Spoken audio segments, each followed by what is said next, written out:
You had a front row seat at that. Like, what do you think it is besides luck? I know there's a lot of luck involved, but you said they have drive.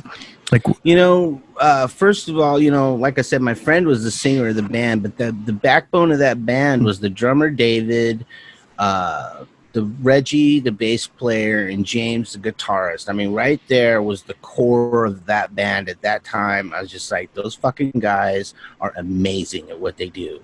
And whatever kind of music it was, like I said, they would bust out. And we're back. Hey, everybody. Your host, Darren Carter, the party starter, and we've got Craig Coleman. How are you, Craig? Yes, I'm good, brother man. How you doing?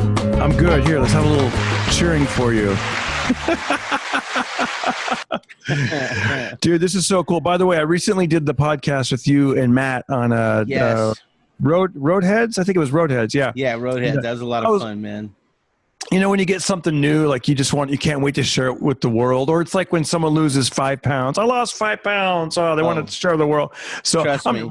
Yeah. So my thing is I just got this new, like, it's called the Zoom Podcaster P4. No, PodTrack P4. And by the third time I said it, Matt was like, "Are you sure you're not getting sponsored by that?" And I swear to God, I am not. It's just I'm so excited. I'm probably going to be not even talking about it in 2 weeks. But for now, I'm like, look, it does all these noises. Like if someone tells a crazy joke, all this stuff. Watch. You can even put your own sound bites in. Watch. So stupid. Nice. And then we have a zany meter. Yeah, the zany meter. I know. I gotta try not to do it too much, but it's like no, that's great, dude. Mine didn't come with any of that stuff. I know. Yeah, like how Craig or how Matt always does, like the dog. Like he could do that. Woof woof. He could put that in there, and yeah, right. As dude, he should. So I always, I've been a regular on your other podcast, the Full Charge Power Hour, and I'm also a listener. And I love your stories, man. And I love that you have a windscreen and a microphone. Like you're a professional. Yeah, you know what? It came with it, and I'm like, we're putting it on. I'm using everything. Yeah. What kind of mic do you have? I don't know. To be honest with you, it was like $60 or something on Amazon, and it looked old-fashioned-y with this look at that, you guys. Right? Yeah, that looks great. And to be honest, there was probably another one above it that was probably like 89, but the wife, I pointed at this one, she goes, yes, and I'm like, doing it. It's the best, man. It's now you're not being sponsored by Amazon, are you? I'm not. I give them enough money, though. I'll tell you that. Exactly. I know. It's funny because, when I started out let me reel it back. So when I first started podcasting way back in the day, I had another podcast, and I remember we'd meet at a comedy club in the green room, and I had a partner, and he used to have a roller suitcase. Like he had a big old board like this big, and he'd roll his equipment in. All right. He'd lug it up on the coffee table. Yeah. We'd plug all the mics in. He'd usually be pretty pissed off at that point because he's like carrying this suitcase. All that stuff. Yeah. For sure. He used to be in radio. He used to be a DJ, So he was ready. Yeah, he was ready, but for him, podcasting was a step down. Like he was for sure. And this is back in 2012 or 13, I think. Or 12, something like that. And we used to get back then like 5,000 downloads an episode. Dang. Like pretty much. Like I remember, like I joined. Yeah, I remember like looking at the numbers, like the 10th episode, and it was like, and then we went over to that GoCast place with. Okay, yeah. You remember that over there at John Lovett's studio? What you're talking about, right? Yeah, and it all was those things that were. Oh yeah. 3 months later, like no, it's not going to work out. Right. Yeah, exactly. It was like, so my buddy, the partner back then, he felt like it was a step down because he's like, in radio, at least in your mind, you're thinking, when I open up this microphone, it's 10 million watts of power. It's, you know what I mean? It's throbbing. I'm in the air chair here on the radio station. Yeah, and people just listened at random, like, oh, look at a lovely talkie show.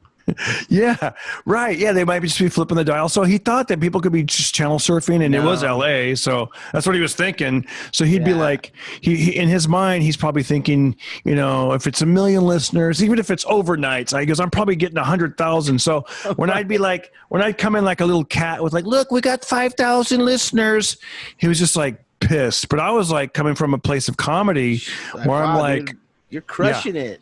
I'm like, Crushing dude, it. I'm like, at a sold out show, it's probably only 250 people. So 5,000, my God, Holy crap. Yeah, dude, I would have been excited.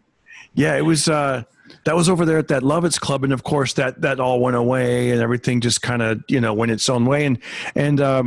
And I didn't want to start all over again. So I kind of was out of the podcast game for about 4 or 5 years. I don't know what it was. I was just like, I'm just going to work on my comedy albums, sell those. Those make money. I can see the instant result. I can whatever. And then, Fair. And then, then a couple of years ago, I was like, man, I want to start a podcast again. And there was this thing called Anchor. And Anchor, you could do it from your phone. And by the way, I still upload on Anchor, but you could do it from your phone. So my first couple episodes of Pocket Party, the first 2 or 3 are all on my phone. And then I got to the next level where I'm like, let me buy a recorder. Let me get a microphone. Let me, and then I still would like, it was a little bag. It was like a little backpack I could carry. And I'd say, hey, I'll come to you. Or we would do it, backstage at Flappers. And I'd go to the Comedy Store after the show's over with. We'd do it in the main room, or I'd go to anywhere I could. I could do, in the car with somebody. Hey, meet me at Bob's Big Boy, or I'll come to you. We'll go to, Mel's Diner. We'll sit we'll eat, then we'll go to the car. It's kind of fun to do it that way too. That's what's great about it. That's what's great about podcasts. I would do it at the Hollywood Improv. Like they start right before the pandemic, right? And back in January, February, I had, Jamie Kennedy. I'd be like, yep, a big get. And he was actually disappointed because he's like, bro, there's no cameras. There's no camera, bro. You don't film your podcast. And I'm like, nope, it's on my phone. We're in a car. Meet me in the car, Jamie. You're going to be a passenger at a Honda, boy. No, he's like, no, I'm bigger than this, man. I thought it was bigger than this. No, but it was like upstairs at the at the Improv. They had like a podcast studio that they were so kind to let me use. And so I, but then I would still bring my own microphone, blah blah blah. But then it's funny how the evolution now. It's like I don't think people could have done these Zoom podcasts like 10 years ago. I don't think they could have. And I mean, you're common man like me, I couldn't have. So right. I mean, yeah, if somebody invested some money, they probably could. Like I was listening to podcasts back, I want to say like before they were called podcasts, back in 2009 or 8. I was literally just listening to things that they wouldn't put on the radio. They were all like conspiracy podcasts, or like guy's like 4 years of JFK assassination podcasts. I mean, wow, guy has like 500 episodes all about that, and it's just like, wow, yeah, dude, you were ahead of your time. You know what? Do you do a conspiracy podcast on your own yet, or no? Or are you? Or... me and a friend are working on one right now. It's going to be UFOs, Bigfoot, conspiracies, the whole kit and caboodle. That's cool, man. That's actually. It's so funny because I think I heard you say something like that once on Full Charge, like a couple of years ago. You mentioned a couple conspiracy things, and it was interesting. And I'm not really at that time a guy that would even, I was just like, oh, conspiracies. I'd listen to a little bit of Art Bell here and there, and I never really got hooked in. But I think now with like YouTube, different podcasts, sometimes I listen to Sam Tripoli's Tinfoil Hat, or I'll hear like Eddie Bravo, I'll hear Alex Jones, I'll hear these guys say these crazy. Yeah, I won't say crazy, but they'll just say things, and I'm like, I'll be like, is that On that note, none of Alex Jones, no, he's like everything's a conspiracy. Yeah, I'm not on that level at all. My stuff, the stuff I'm really into actually has like evidence based. Some of it. Some of it, it's all bad shit crazy. I mean, but like, when you get into stuff like the CIA killing, people, world leaders, it gets weird because the CIA is involved and they put a bunch of weird information out into the world that just confuses the subject of whatever it is. So if you go chasing down the rabbit hole, you're going to find a whole bunch of strange stuff. Do you find that the more you learn, the more you follow conspiracy, does it make you more nervous, or do you find more peace and calm with it? I think the people like my mom who are just like, Yeah. oh, everything's great. Yeah, she's way better off. And I'm like, oh, yeah, mom? Oh, yeah? Oh, yeah? Let me tell you something, mother. Because I was gonna, let's go down the dark path, mom. Because I was telling you when I talked to Sam about that, Sam Tripoli, he finds more calm and peace the more he knows about conspiracy, because he realizes, like, I mean, I don't want to put words in his mouth, but maybe it's almost like, hey, it's out of our control. These other people control everything, so let me just, There is that. Yeah, he's right there. He's right there. And yeah, you know what? I think when you go into that stuff, you're like, you feel like you're the smartest guy in the room, where you're the only one that's going, sure, mice, whatever. Yeah. Good luck finding the cheese, buddy, because you know what they're going to do? They're going to keep moving the cheese, bro. Yeah. So I went from, I was just going to say, so that was like, it was like slow gains with podcasting, like, the suitcase, and then we're going to still meet and then not do it for 5 years. And then the phone. And now it's like, dude, like April, May, June, July, it just keeps every month something new. Like I got a little mic stand. I got a real microphone to do this on the internet. I didn't know how to do that before. Zoom podcasting, I can film it. I got a webcam, so I'm a clearer picture, like all these little things. And then I got this thing, this Zoom PodTrack thing that has these sound effects. But literally what we're doing right now was in the movie 2001 A Space Odyssey, where he FaceTime calls his daughter, and you could tell it was all like pre-filmed, like the daughter's pauses and then like, yes, daddy, and but from when people were first watching that movie, they're just like, what? No way. They're like, could you imagine calling somebody from the moon? And like, now it's just like, it would be nothing. Yeah. It's pretty cool. So I guess I still have that, like a kid at Christmas kind of vibe, where I'm so happy to have this, and like, because it's this thing I can interface where it sounds really loud, and that's why before we did the sound check, I'm like, I don't want to be too loud now, whereas when I first started doing these Zoom podcasts, I was using the microphone on the computer, and then. But anyways, enough of the technical talk. But I'm I'm excited, and I'm excited to have you. I'm from Fresno. I know. Are you from Bakersfield, or you just lived there for a while? We moved there when I was about like 12. I'm from this dinky ass town in Moses Lake, Washington, named after Chief Moses. Which, like, until I was like 35, I was like, wait a minute, what Native American chief was named after a fucking dude in the Bible? None. The quick answer, they made him up. There's no way that's a real freaking name of that guy. No way. Excellent. Yeah, we moved when Mount St. Helens exploded. And 1980 or something, 81? Yeah, it like buried our town. Like, we had like a foot of ash. And wow. Yeah, there was just killed the town. My dad couldn't get any work, and we moved to Bakersfield. Wow, dude, that's funny, because like Oklahoma Dust Bowl, what did they do? There was the big dust. Right. They all moved. They came out. A lot of them came out to Bakersfield. You guys had ash. You guys moved down to Bakersfield. Yeah. That's so funny. Now there's a pandemic. What am I doing? I'm moving. Not moving, but I'm spending way more time north of Bakersfield. Wow. The farm. It's like.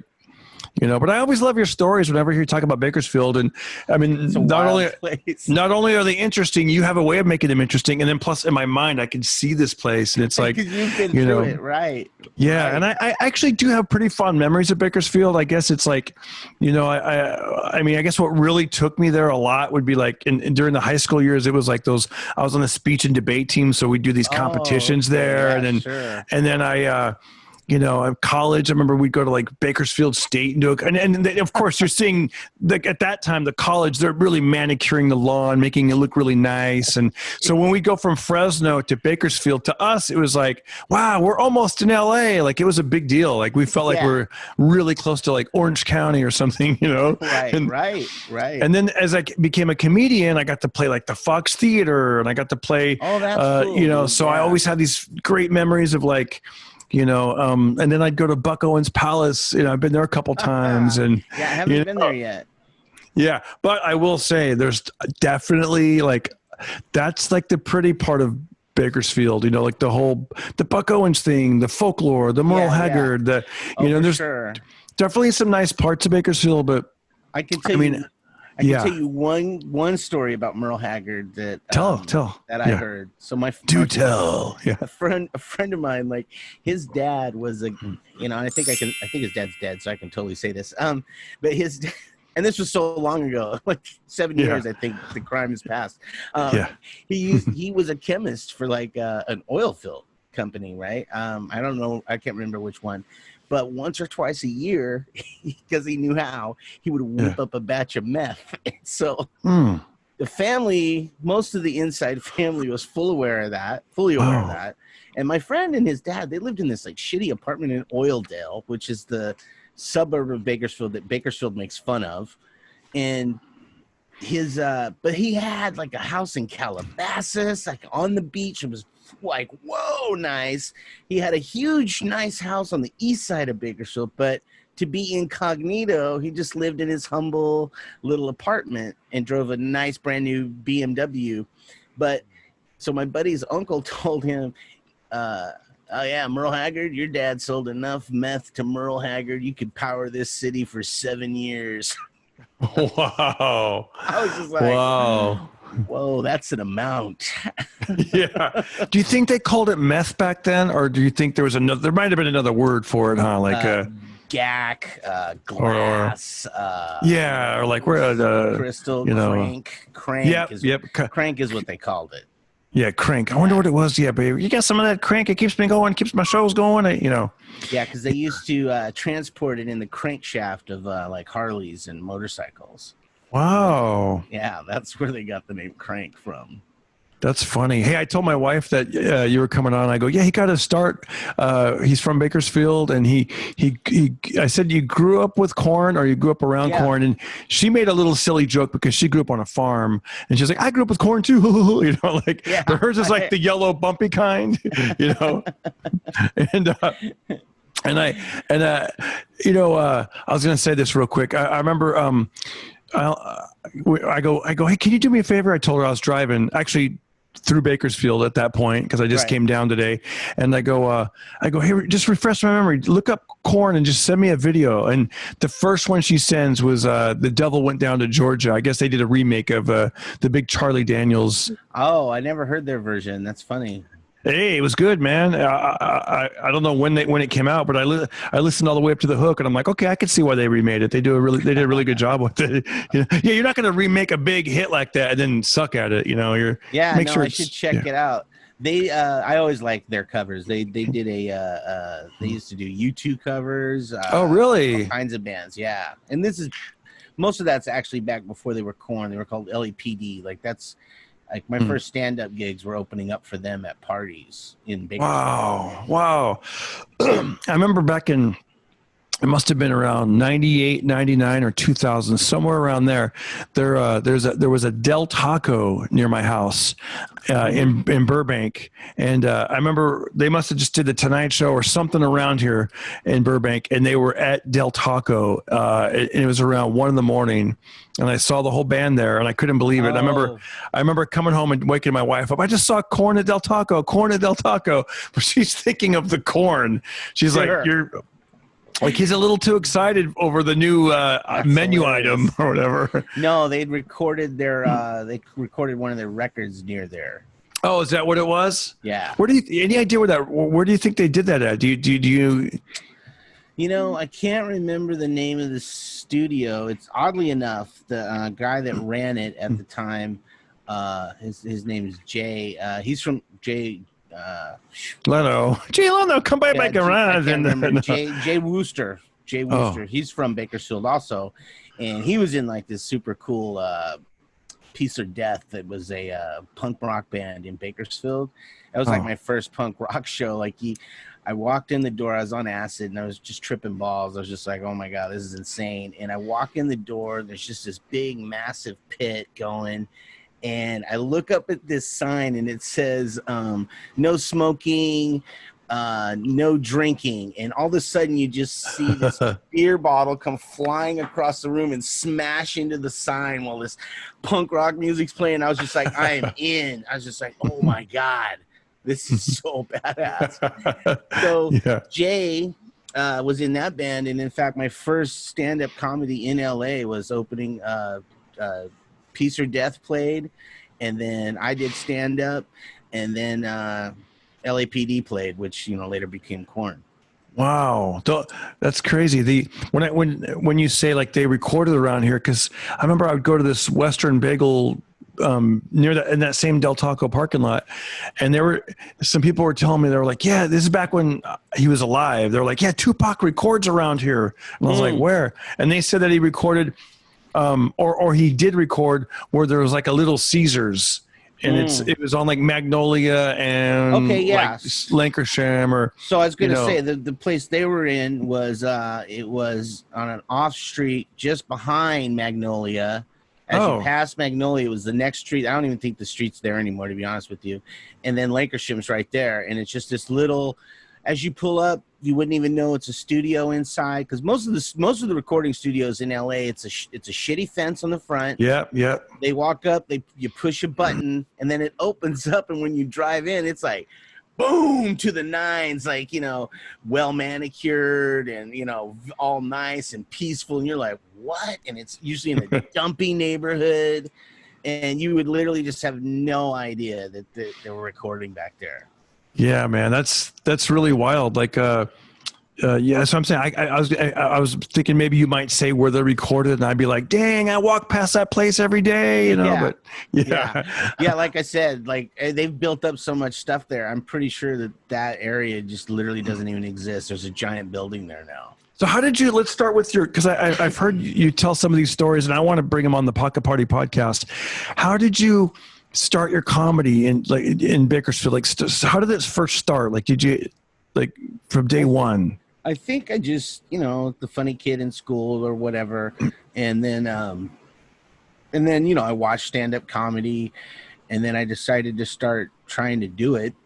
And my friend would have these parties in his apartment. I mean, it was like there'd be like 50 people in this like tiny ass 2-bedroom apartment. Like, I didn't know how the cops didn't like show up all the goddamn time, but it was very rare that they ever showed up. But the band would play, and again, there's like 50 people standing in the living room, standing up on things in the kitchen, and they're not Dave Matthews Band. It was like heavy music, And but I would do stand up before it, and of course I was like 18 years old, so it was just stupid. And hey, I'm gonna talk about my penis. I've had sex one time, and it was just it was with myself. I was scared. Okay. Yeah.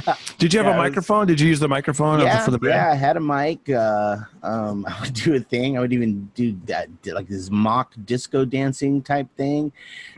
Again, it was just it was absolutely ridiculous. Another time I was just all methed out on New Year's Eve.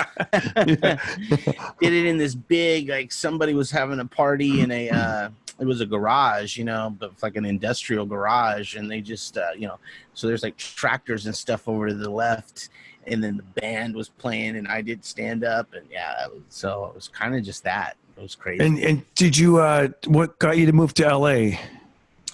Well, the guys moved down.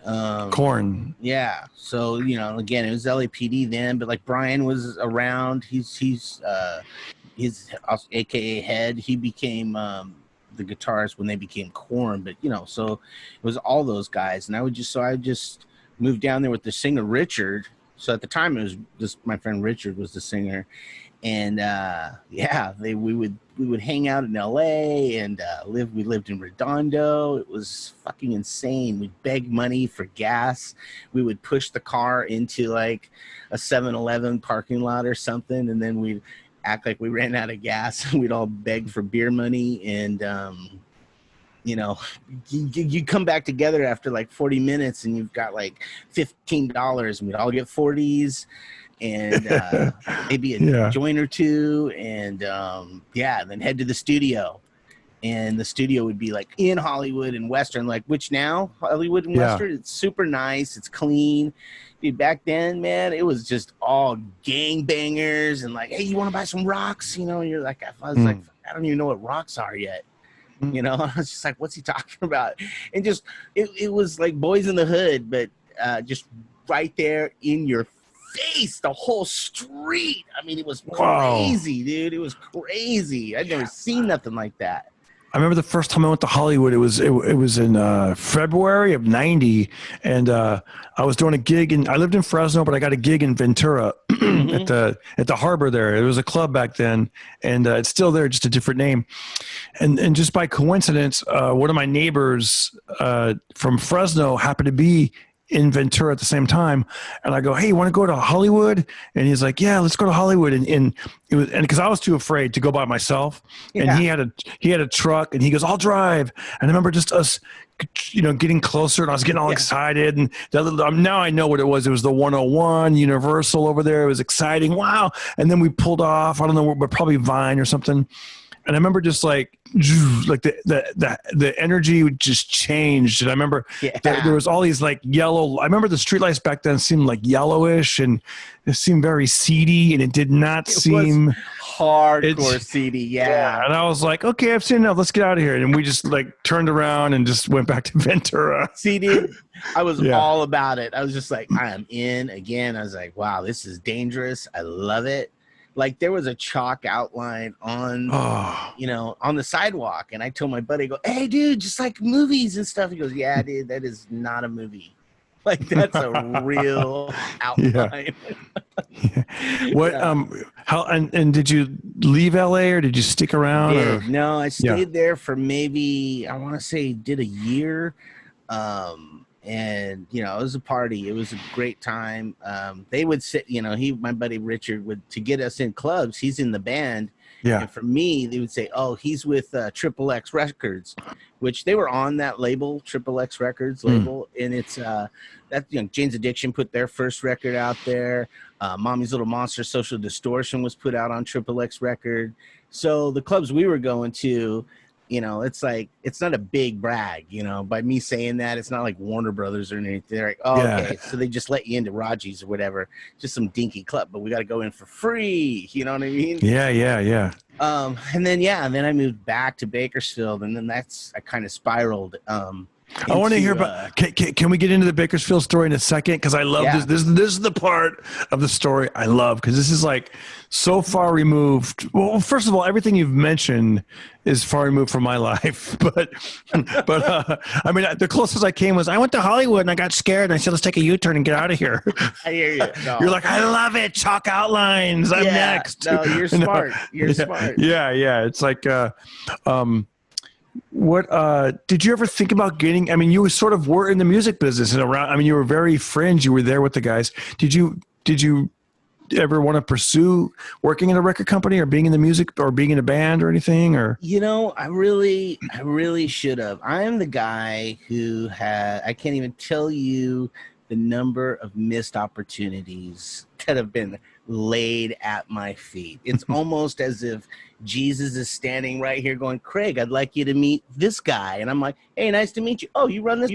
Cool. Yeah, we get along great. Yeah, I probably should work for you. Anyway, out the door. Like for some reason, I was one of those people who was convinced you had to be some other level human being to do that. Right? And because when you come from a place like Bakersfield, people will shoot down your dream ideas like left, fucking right. And I tell any young person listening to this, fuck those guys. Do not listen to that shit. If you like music, you're into music, of course you can produce music. If you know what good music is, you can hear it, of course you can go out and make it. Please, anybody. Most of the people were absolute nobodies who got in the business and made things happen. It's that, entertainment business is really the only world where a total nobody can claw their way to the top just because, you know what I mean? Yeah. It's like you're sort of like being a people person, and Right. like you said, the connections, the people person. Yeah. If they like you, it's almost like your passport to Yeah. come right this way. Now you're in this room, and then you can go to this next room and this room, and right. yeah. And there's a million things you can do in the entertainment world, in any whatever facet it is that you decide you want to do. There's a million ways in, and if you're the big dummy, then just carry shit around for other people, but you're still there. You know what I mean? Yeah. But Yeah. so I never pursued it. Was it a trip to see someone, play in those apartment buildings, to see them go on and be like, Korn or whatever? Like, was it a trip to be like, it must have been exciting, right? Like exciting and like a trip, like, wow. Like I remember when they were, well, just like me. Yeah. Well, my roommate, I was fast forward to living in Alaska in like 1993, I guess, maybe. And Korn's first album came out, and my roommate was like way into this band. I'm all, oh, what do you listen to? He goes, Korn. I go, fuck, I know those guys. And he goes, what? I go, yeah. I go, James and Fieldy and all those cats. Yeah, I know those guys. And he whips out the CD, and my name's on there. And he's like, dude. I'm like, yeah, that's weird. Huh. You're like, they made can I not pay rent this month? Yeah. But dude, those guys had drive. I mean, and that's what it takes. And knowing them, because there was a couple Bakersfield bands that went down there. They just never did anything. Yeah, tell us what it is. You were about it. Yeah, you had a front row seat at that. Like, what do you think it is besides luck? I know there's a lot of luck involved, but you said they have drive. Like, first of all, like I said, my friend was the singer of the band, but the backbone of that band was the drummer David, the Reggie, the bass player, and James, the guitarist. I mean, right there was the core of that band at that time. I was just like, those fucking guys are amazing at what they do. And whatever kind of music it was, like I said, they would bust out U2's Bullet in the Blue Sky or whatever that song. And you'd walk in the room and I thought it was U2 or somebody else was playing it, and it was those guys. But then they just put their edge to it. And, so yeah, Reggie just had a lot of drive, a lot of, he didn't smoke weed. He was business. He worked, he paid his rent, and then it was the band, like constant band. He ate, slept, drank that band. And David too. But, Reggie was really smart. Reggie got it, He knew that metal was moving in a different direction. He knew that punk rock was moving in a different direction at that time. He knew that that old hair metal, he knew that was dead. That was dead as dead, and he just understood stuff, and he moved with it. They got in at a time. I feel like that, like, music has definitely changed since then. They got in. They were like one of the last. Don't you think maybe bands that could actually get to that level compared to now? It's like hip hop and TikTok and what's the latest flavor of the month, and I don't know where the money is in music now, but right. Yeah, it's different now, and they were like kind of the last wave of that kind of thing, and they were also, when they kind of broke through, it was at that time when Cobain had killed himself, and there was a void in music. Not that they're on that same trip, but when he did that, it kind of killed alternative music, that genre, for a minute. It really died. It just kind of, all those bands just kind of went away at the same time. When you when you left LA and went back to Bakersfield, were you going back as a comedian and you're like, okay, I'm going to go back? No, would you go? What was your plan when you went back to Bakersfield? I didn't have one, dude. I was just lost. I was going back. I had no plan. I had zero direction. Looking back, I was just like, wow, I was just spinning my wheels.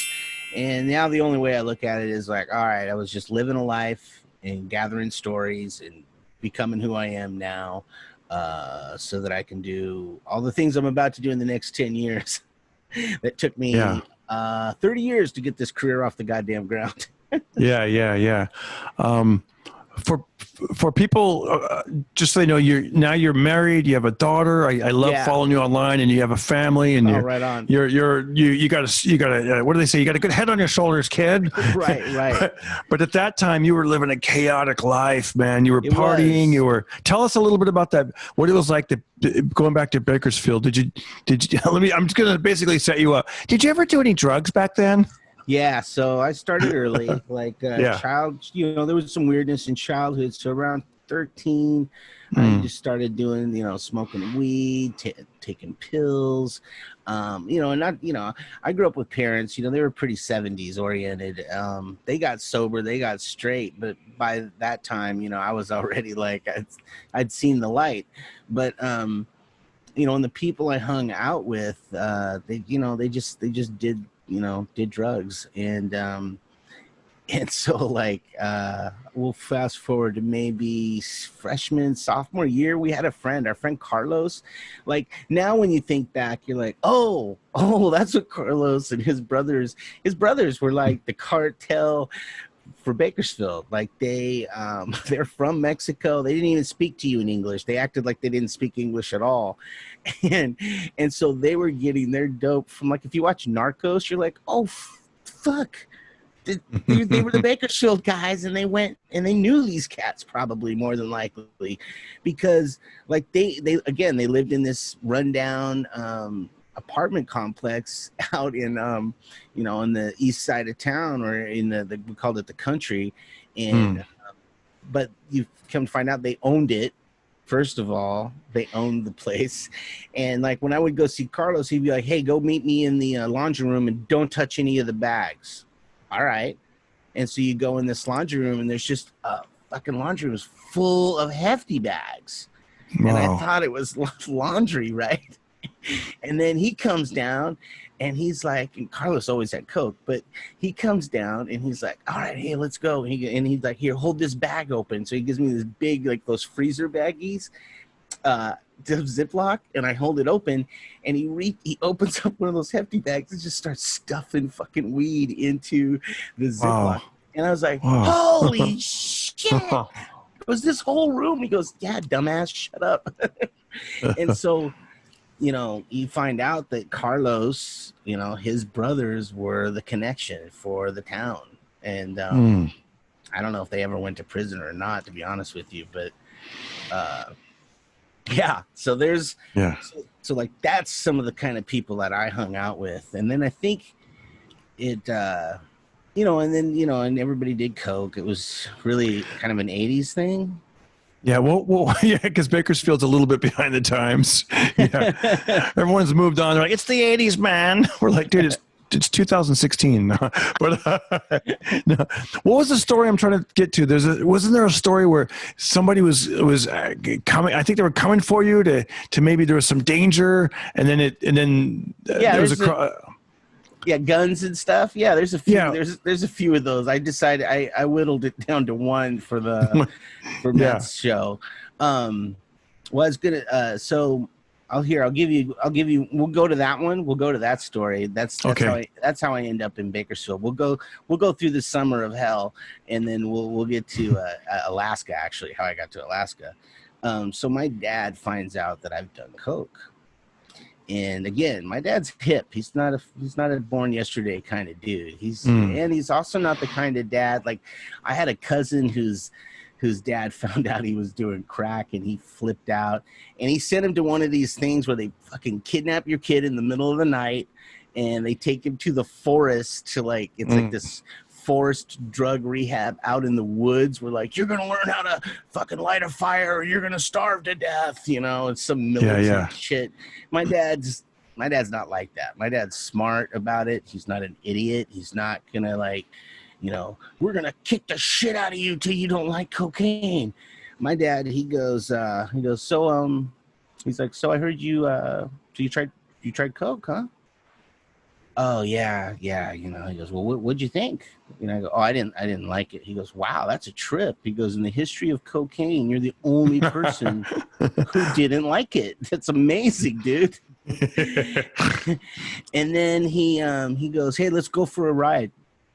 So I'm like, all right, cool. So we go to visit his friend, right? And this is his friend Jim. Now, Jim was his most successful friend. Like, I looked up to Jim. Jim had a BMW. Jim had a banging wife. Jim had a boat. Jim had a 2-story house and 2, wonderful kids. And so we go to this shitty ass part of town. We knock on the door. Jim opens the door. He's got his fucking TVs up on a milk crate. He's got lawn furniture for furniture. Right, his stereo's a boombox, and I'm just like, what? And we sit down. My dad smokes a joint with Jim, and then they bullshit for a minute, and then we leave. We get in the car, and I go, fuck. I go, what happened to Jim? And he goes, oh, I'll tell you, buddy. I'll tell you. And we get back to the house, and he goes, so what'd you think of Jim's new place? I go, wow. I go, what happened? And he goes, well, Jim liked cocaine. And so Jim lost the wife, the kids, the boat, the Beamer, the house. And now that's what Jim's got. He goes, let's see. He looks around my room. He goes, let's see. What do you got here? He goes, let's see. The drum set. Yeah, you probably get a couple $100 for that drum set. The stereo's mine. No one's going to buy that shitty desk. The car's mine. He goes, let's see, you got a few Ozzy Osbourne records. He goes, it's $5. He goes, dude. He goes, let me ask you something. He goes, are you willing to suck dick for coke? I go, fuck no. He goes, yeah? Well, better people than you already have. All right? He goes, after you sell all this shit, he goes, you got about $210. He goes, guess what? You're sucking dick in 2 weeks. And that never, ever left my brain. Wow. I still did drugs. But there was a line, and I knew what that line was. And that fucking never left my brain. I've seen it happen. I've seen it happen. I've seen people, beautiful people go fucking just to hell. You're like, who is that? You look like an old lady, and we're like 22. Wow. So, so that's my dad. He's awesome. I mean, that's the most awesome lesson you could give anybody. Way better than fucking drugs suck. And that was his point. He goes, drugs don't suck. He goes, if drugs suck, there wouldn't be fucking millions of people strung out on them. He goes, they're awesome, dude. That's a great lesson. About it. Yeah, fully. So, I would say around my senior year, I was hanging out with these dudes. Like, these were old men, dude. These guys were like 30 fucking years old. Like, first of all, a kid, I'm almost 50, dude. Some kid's coming over here who's like 17, 18. I'll be like, day 2, I'd be like, hey, dude, you already mowed the lawn. What are you doing here? Beat it. Beat it. I ain't hanging out with kids. But these guys, they sold drugs. I would roll their joints for them. They would just give me a pile of weed. Here, roll joints. And I would just roll joints. We'd do meth, tweak out, just insanity. One day, this was crazy. There's a knock on the door. He opens the door. It's a sheriff. And I'm like, oh, fuck. Like, we're going to jail. And he goes, oh, it's cool. It's cool. And the sheriff looks over at me. He goes, he's cool. And the sheriff, they go in the other room. Sheriff leaves. And then they come out. And he goes, well, he's a CO over at the prison. And that guy fucking smuggled drugs into the jail. Whoa.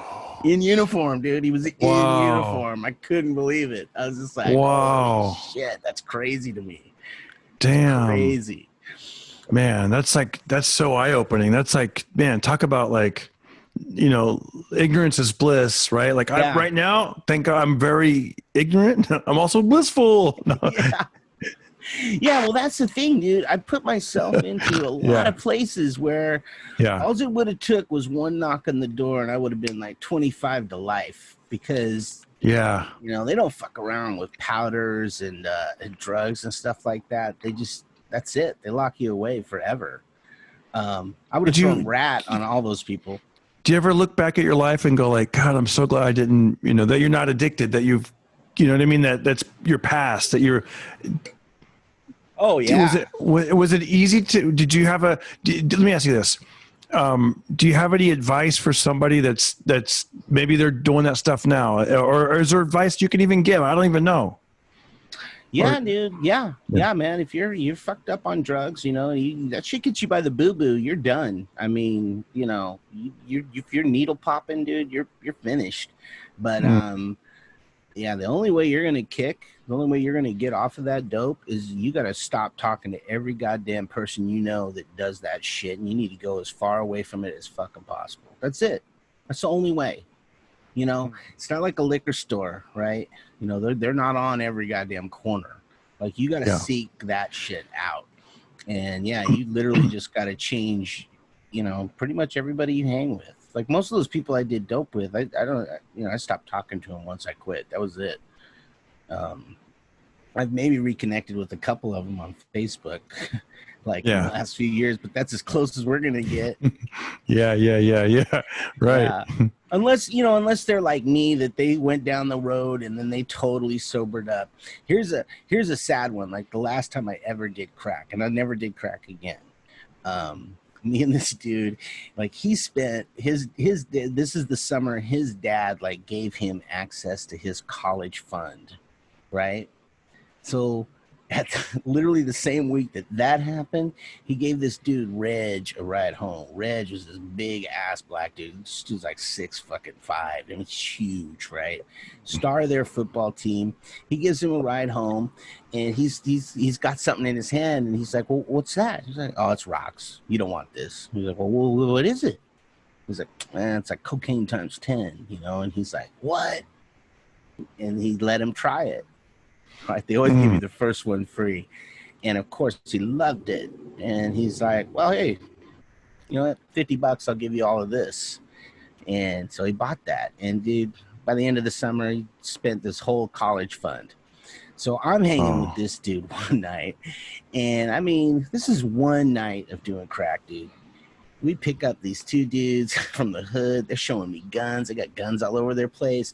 We're smoking rocks all night. We drop those cats off. We go get more dope. And we're fucking just rocking up at this place. It's like a business mall, right? And we're smoking till the sun comes up. We probably got it at like 2 o'clock, the second round or whatever. And so the sun starts to come up. And I realize where we are. I look, this is like straight out of a movie. I look at the building, the office that's right in front of us. I go, "Oh my God, this is my mom's work." I got my fucking mom works right there. Yeah, and I just go, "I'm done. I gotta take me home. Take me home. I'm out." That was when you stopped crack? That was the last time I ever smoked crack. And I only did recreational crack. My thing was meth. That was my baby. Oh my God. Yeah, that's the last time I ever smoked that shit. I'll never do that again. You look like you have all your teeth. I always associate meth with missing teeth. Did you ever? Well, you look like you have all your teeth. Is there a reason people with meth have bad teeth? Yeah, dude, that shit grinds away at your bones. Like, it fucks up your bones. People grind their teeth down. Oh, also, you know, gives them because all the chemicals that goes in that shit is just fucking super horrible for you, and fucks up your skin. I mean, it's made from like brake fluid. Well, when we were doing it, it was you could still get this. It was like jet fuel, some kind of jet fuel or something that they used. But you know, then the feds caught onto it, and that became illegal as fuck. Like, you literally had to own a jet fuel, a jet fueling company or something. Yeah. I forget what the chemical was, to be honest with you, but there's something that they made illegal, and then people had to start getting it from they burn out brake fluid to burn it down to get that one chemical, and people smoke that, put that shit in their arm. Ugh. Yeah. It's a trip when I remember I did a show once in Taft. Remember Taft? Oh yeah. And and I remember asking somebody, they go, "Hey, you know what the local joke is around here? Taft means they're all fucking tweaking." And I was like, "Oh, okay." And it's funny because I remember I saw this guy outside of 7-Eleven like shadow boxing. He was like by himself, he's like tweaking shadow boxing. Yeah. And I was like, "Oh man, this is like." It's already like 110 degrees out there. And you're seeing some guy I'm like, I don't want any part of this. I want to do my show and get out of there. I don't even think I spent the night. I remember, I got to open for Eddie Money. So that was a big deal. It was like their big, it's like, Taft's 105-year anniversary or whatever. Yeah, that was cool. And we got Eddie Money. All right, Taft. Yeah, it was whenever they have like the men grow their beards out. It's like I don't know. They do some kind of. Do you even know about this? Like No, because they're like some weird little town outside of Bakersfield that's just too far to drive out there for me. Like, I didn't even know anybody that lived there. I think my dad had me take my driving test there because he's like, yeah, there's nobody on the streets. Yeah, it's like this old West looking town. It's they literally blocked the streets, and and that's where the stage was, and Eddie Money, and I got to open for him, and it was so great. It was awesome. I remember at the time. Great. I remember at the time I was doing some joke around like I need 2 tickets to Bakersfield, or take me home tonight. Seriously, please, can somebody take me home? Like, no, but nice. But nice. It was weird opening for a band. The one thing I noticed, and this will be a good demonstration for the viewers, is the bands deal with like brighter lights than comedians.